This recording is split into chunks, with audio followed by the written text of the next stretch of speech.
எடுத்துட்டு போ. ஏன் கத்துற? கத்தாம எடுத்துட்டு போ. என்னாச்சு? என்னாச்சுடா?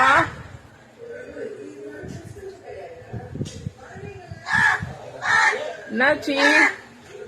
எடுத்துட்டு போ, எடுத்துட்டு போ. சரி, எடுத்துட்டு போ.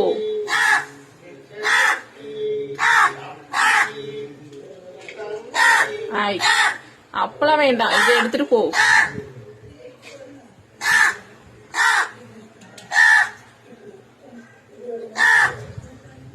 எடுத்துட்டு போ. சரி, தோசை எடுத்துட்டு போ. கத்தாம எடுத்துட்டு போ. எது கத்துற?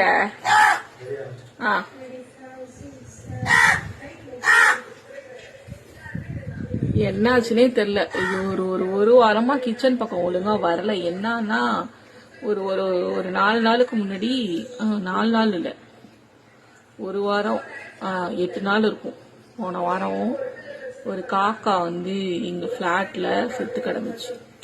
கரெக்டா எங்க வீட்டுல கீழே பால்கனி கீழே. இவர் காலையில என் பொண்ணை ஸ்கூலுக்கு விடுறதுக்கு போயிட்டு இருந்தாரு, இறந்து கிடந்துச்சு. சரின்னு இவர் அவசரமா போயிட்டாரு. அப்புறம் இவர் ரிட்டர்ன் வரும்போது கரெக்டா இந்த கார்பரேஷன்ல இருந்த தூய்மை பணியாளர் வருவாங்களா குப்பை அள்ளுறதுக்கு, அவங்களும் வந்தாங்களா. அப்புறம் அவங்ககிட்ட சொன்னோம். அப்புறம் அவர் எடுத்து போட்டு போயிட்டாரு. இது எங்களுக்கு கிச்சனுக்கு வர 2 செல்லக்குட்டியில ஏதாவது ஒன்னா இருக்குமோன்னு ஒரு பயம் இருந்துட்டே இருந்தது. ஏன்னா வரலான்னு ஒன்னையும் அது இப்ப வந்துட்டு போகுது.